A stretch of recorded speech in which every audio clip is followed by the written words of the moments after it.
Iowa State has been absolutely killing it in this 2026 recruiting class, but Michigan State is now trying to swoop in and snag one of our commits. We're talking about it today on Locked On Cyclones.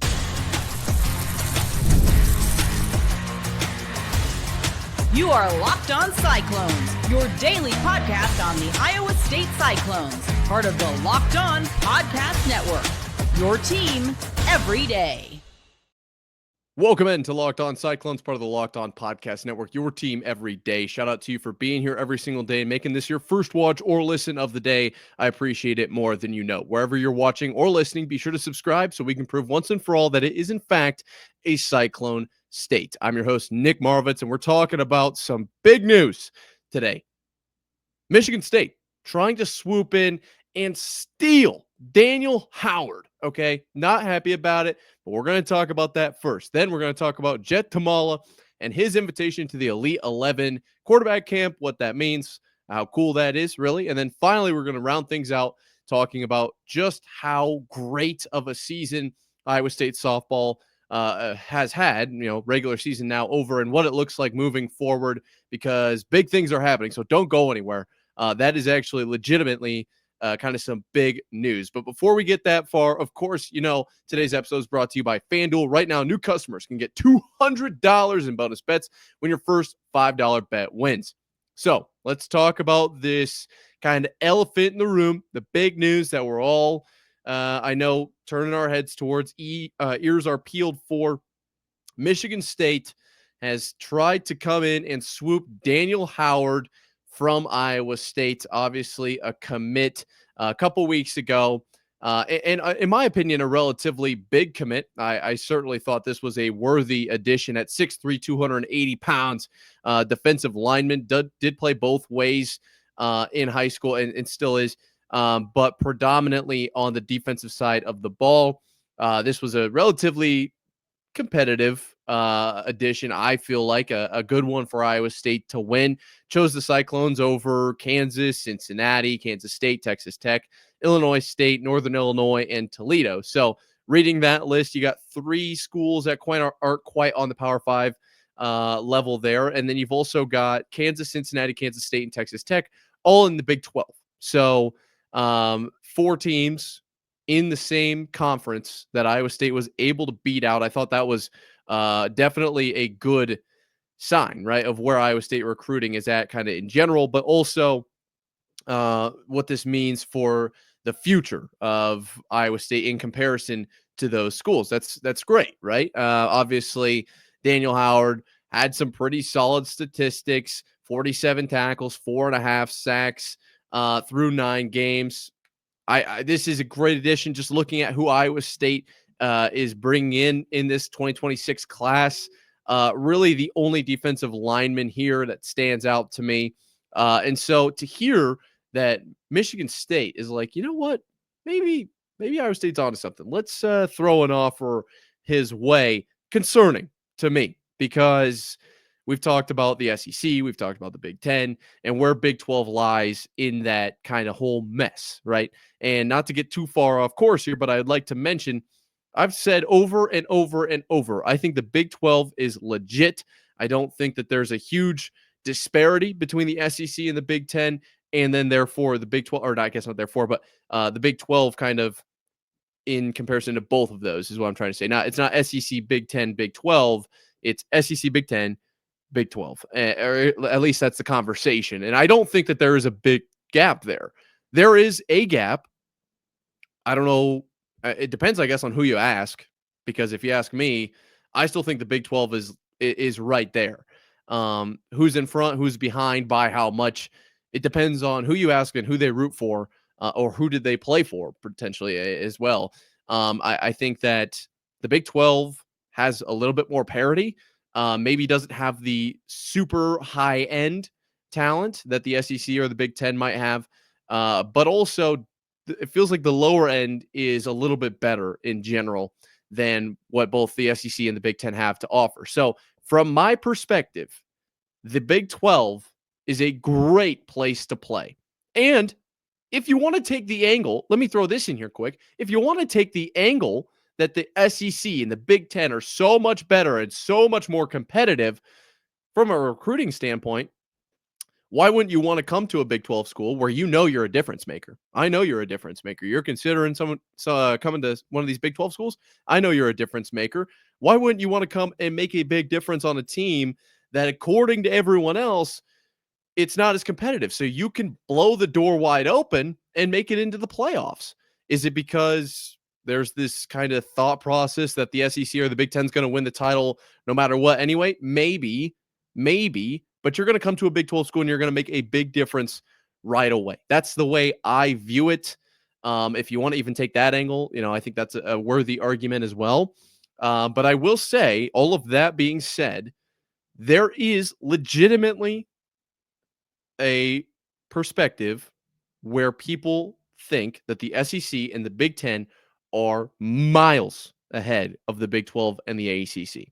Not close, not like SEC, Big 10, Big 12, or SEC, Big 10, Big 12. No. It sounds like there are people that actually think this, unless they're just trolling me on Twitter at Nick_Marv, that it is not even close. It is miles of like, I can't even, I don't even get it, first off, but that is the perception of some people out there. And I bring that up because some of those people are the ones that are considering, should I go to the Big 10 or the Big 12 or the SEC or the ACC? Who am I going to face? Who's going to be my coach? Who's going to be, my teammates? All of that matters when you're choosing a school. There are a ton of factors. What are the facilities like? What does the campus look like? What's the actual course load? If maybe if you're not necessarily a projected first round talent like Trevor Lawrence was coming out of high school, you remember, obviously was kind of the chosen one. I don't know if necessarily the programs that Clemson had were something he was really looking into, because some of those guys that come into college that know they're going to go right to the NFL, you're not going to probably end up with your degree unless you finish it later. But from that school, you're more looking to play football versus some guys that end up on teams. And I'm not saying this isn't Daniel Howard. I'm not saying this is Daniel Howard, excuse me. I'm just saying in general, some guys that are making these decisions also have to weigh if you're going to be an engineer or if you're going to be an ag. Iowa State's a great place to come to school because those are great programs that Iowa State has. Kinesiology, I feel like pretty solid there, but maybe not the best in the nation. I don't know. My point being, there's all of these factors that go into deciding SEC, Big 10, Big 12. And while I do feel like the coaching at Iowa State, the culture, the development side of things at Iowa State is very, very, very, very, very good, it's sometimes hard to beat out that, like, yeah, you're going to be at a Big 10 school. That's literally the whole sentence. That's all, the whole pitch they need. And they'll say, hey, you don't want to go to a Big 12 school. I mean, who are you going to be playing? And what are you going to be looking at postseason wise? Come to Michigan State where, we're going to do this and we're going to do that. And we'll take care of you here. And yeah, you'll be in the Big 10. You're going to have immediately more eyes on you. Isn't that what you want? I mean, you want more eyes on you so you can go to the NFL. We'll get you ready to go to the NFL. I can just hear it right now. And I'm not saying that Daniel Howard is going to choose MSU over ISU. Not what I'm saying. I'm just saying that when I saw this, immediately, instant reaction, okay, that's fine. I'm not too worried. Committed to Iowa State, one of the first, kind of power conferences, schools to make an offer.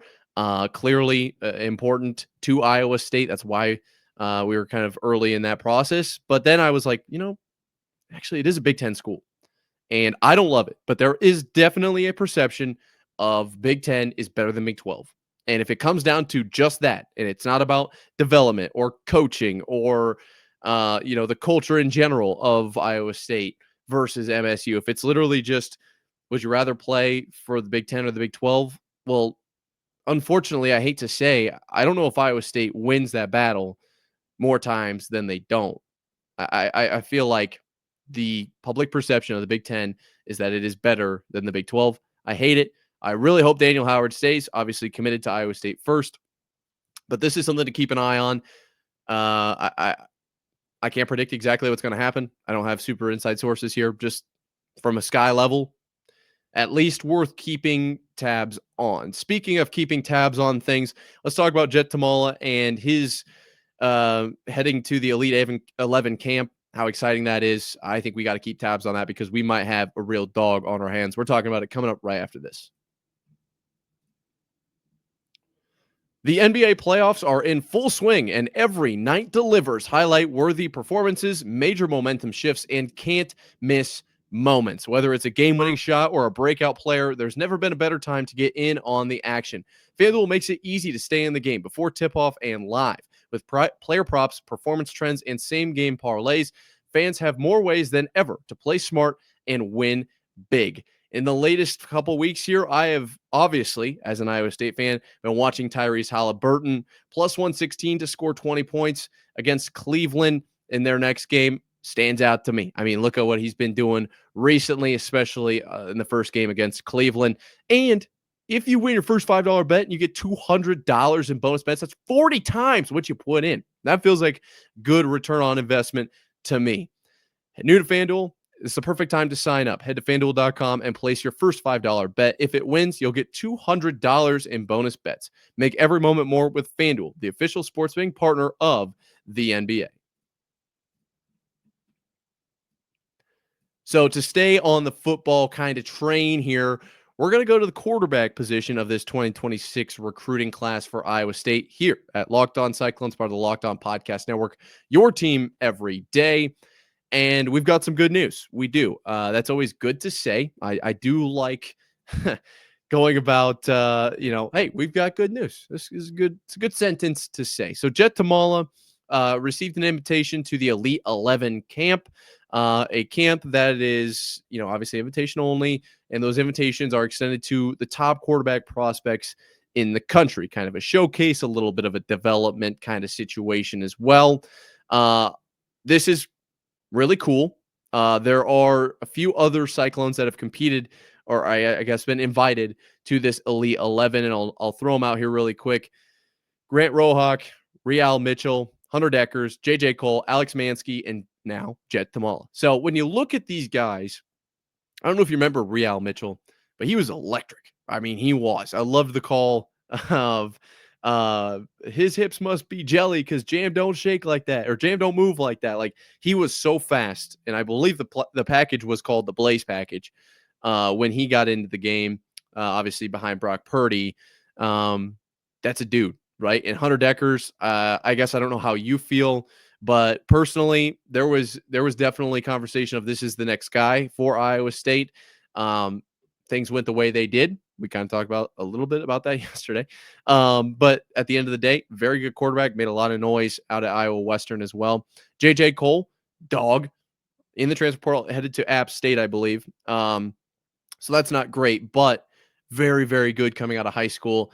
I can only imagine, just with the current landscape being what it is, and with playing time looking like what it is, it made the most sense for him to enter that transfer portal, which I get. I do get it a little bit. But Alex Mansky is a guy that has been talked about this spring with high praise. A lot of like, all right, this guy's kind of ahead of where we thought he was going to be, looking really, really good. So for the Cyclones, this is, in my opinion, a really solid list here, at least in the last 10 years of Cyclones that got to were invited to this Elite 11 camp.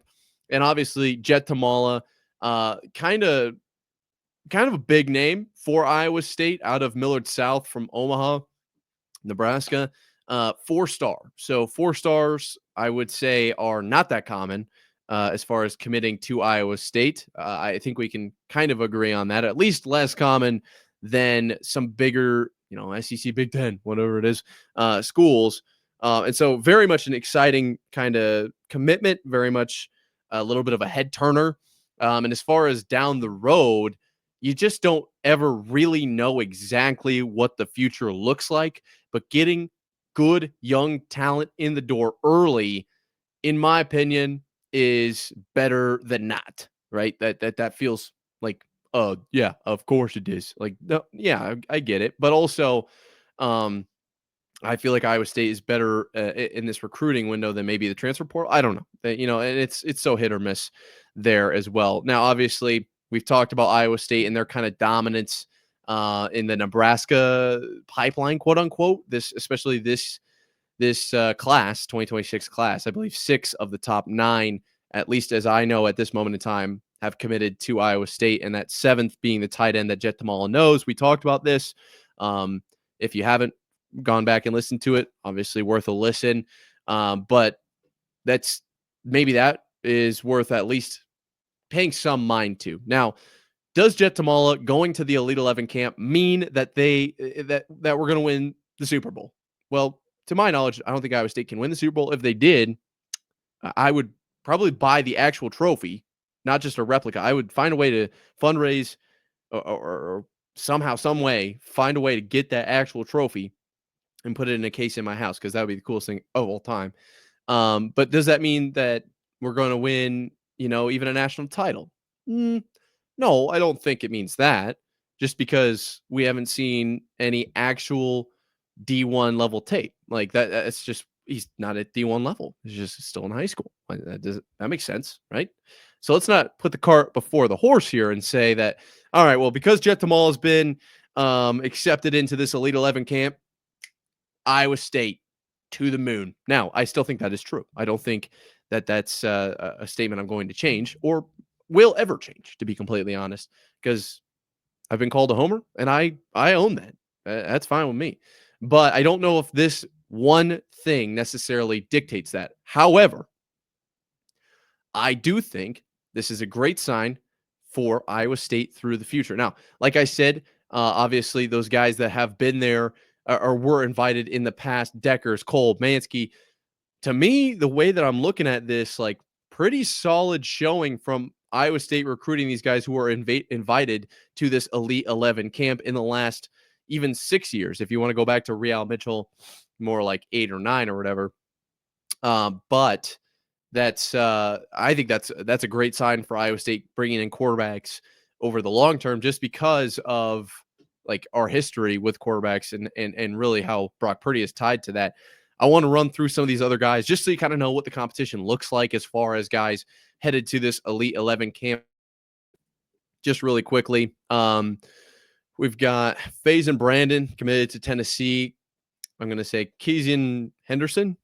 I'm going to say Keyshawn Henderson committed to Houston. Diabell committed to Texas. Jonas Williams to USC. Darian Coleman to Miami. Helaman Kusaga to Texas A&M. Obviously, Jet Tamala, Iowa State, of course. Briggs Cherry to Louisville in there as well. So, you got an ACC, a Big 10, or excuse me, ACC, Big 12, SEC, ACC, Big 10, SEC, Big 12, SEC. Now, I just got done saying that I think the Big 12 is better. Well, I'll probably get a lot of heat for that one at Nick_Marv on Twitter. I don't know if the Big 12 is necessarily better. I don't think that's fair to really the SEC. I don't think I should ever say that we need to treat the SEC with a bunch of fairness just because of how much flack the Big 12 has gotten. But I don't think it's fair just because of the actual history between kind of the accolades of the two. I don't think the gap between the SEC and the Big 12 is as big as people make it out to be. But if we're going to play that card of how good the SEC is, I mean, you've, like I said, Tennessee on here, Texas on here, Texas A&M. Then you've got USC from the Big 10, obviously talked about kind of in that same way. Now, Louisville, Miami from the ACC, and then you've also got Houston in the Big 12. I just think it's a good sign that Iowa State was able to squeak in here with some of these schools that are recruiting other top talent to come to this significantly better conference. Well, Iowa State's on that list. Is that cool? I think that's cool. I think that's a good thing. Now, like I said, only time will tell. We'll see what Jet Tamal can actually do in an Iowa State uniform out on the field, but I have high hopes based on, obviously, a multitude of factors, the invitation to the Elite 11 camp being one of them. Now, speaking of Iowa State being beyond elite, we have to talk about Iowa State softball. Yes, something we haven't talked a whole lot about, but something that is, a historic season. We got to talk about it coming up right after this. Scaling your business requires the right expertise at the right time. With Upwork, you can find specialized freelancers in marketing, development, design, and more, experts ready to help you take your business to the next level. Upwork gives businesses flexibility by connecting them with top freelance talent across multiple industries, including IT, AI, web development, and marketing. Whether you need extra hands for a project or a long term partner, Upwork makes hiring simple and affordable. If you need help with a marketing campaign, Upwork can connect you with a freelance expert who's delivered incredible results. Instead of hiring full time, Upwork helps find affordable, top tier freelancers to scale businesses efficiently. Visit Upwork.com right now and post your job for free. That's UPWORK.com, Upwork.com to connect with top talent and grow your business today.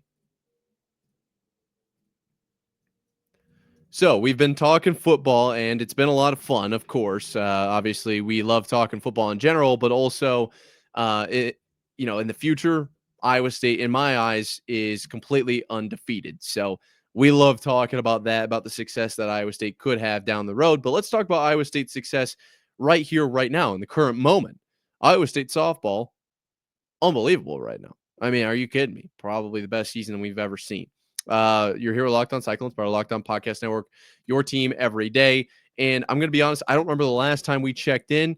It might have been after Utah, I think. So since then, Iowa State lost to Iowa, and then lost the first game to Baylor, and then defeated Baylor twice in a row to win the final series of Big 12 play. I do think it's worth mentioning the first loss was pretty ugly, 10-0. I mean, that's never fun.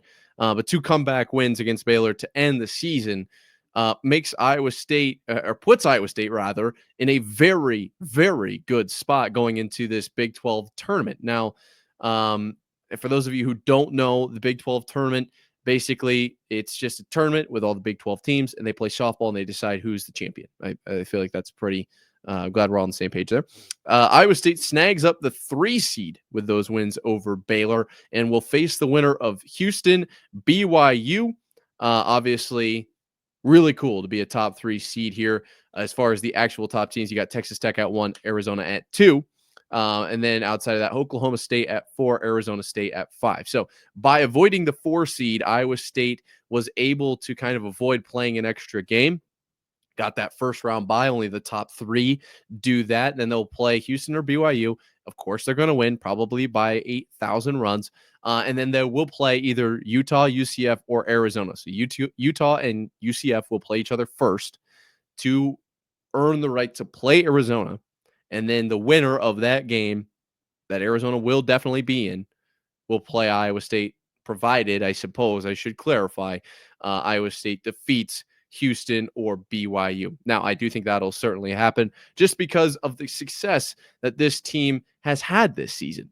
We talked about, I believe it was like super, super early in the season that Iowa State had already earned the most conference wins in season in softball history at Iowa State, which was wild. Iowa State, with the win over Baylor, earned its third 30-win season in program history. I mean, are you kidding me? That's unbelievable. That's obviously something I had to come on here and talk about. And I know that there have been comments of yeah, this softball thing's great. But let's I kind of want to hear about the football. I'm not saying you're wrong for saying that. I'm not saying that. I can definitely see where you're coming from. But at the same time, I think the part of the reason we're having that thought process is because Iowa State hasn't been the best at softball in forever. It seems like. And so with them being so successful this season, it just feels out of the norm. It's not something we're used to consistently keeping tabs on. And nonetheless, here we are. I feel like we had to talk about it before the Big 12 tournament.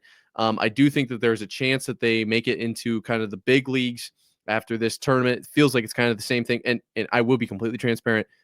I am not as knowledgeable on this as football and basketball. Okay. I'm going to be very clear. Based on what I've read, though, this is kind of the same thing as with the basketball side of things, where you got a Big 12 title, Big 12 tournament, whatever. And then kind of depends on where you've been in the regular season. and where you're at when the tournament ends on whether or not you're going to make kind of the big dance, the big thing, if you will. That's how basketball works. It sounds like it's the same thing for softball. Iowa State going 15-9 in the conference and an overall record, like I said, of 30 wins, third time ever, 30-22. Those last 2 wins over Baylor, huge. Definitely really, really cool there. But I don't know exactly where they'll land. I've heard that things are looking up for them to make this big tournament. That's just what I'm reading. But based on what I'm seeing, they need to be in just for what they accomplished this season. I mean, we haven't seen 30 wins since what was like 2018 or something like that, 2017. And the time prior to that was in like the 80s. So, I mean, is that good? You tell me. I feel like that's pretty solid. Now, it does stink that Iowa State doesn't have a baseball team, and this softball team doesn't quite have the same amount of love. But I think that going into this tournament, based on everything I'm reading, this is maybe the best team that Iowa State has ever rolled out onto the field, legitimately. And so let's put our let's bag this team up here. I think it's at least worth keeping tabs on, at least seeing where they go, what they do, how they do. Just because, I mean, there are other sports going on right now. Track is absolutely killing it. I saw that we broke the 200, I think, or the women's 400 outdoor. It was win legal, was what I had read. So I would assume that that's outdoor. It was like 50 seconds, ridiculous. I saw they won the Drake relays. Yes, there's track going on, there's golf going on.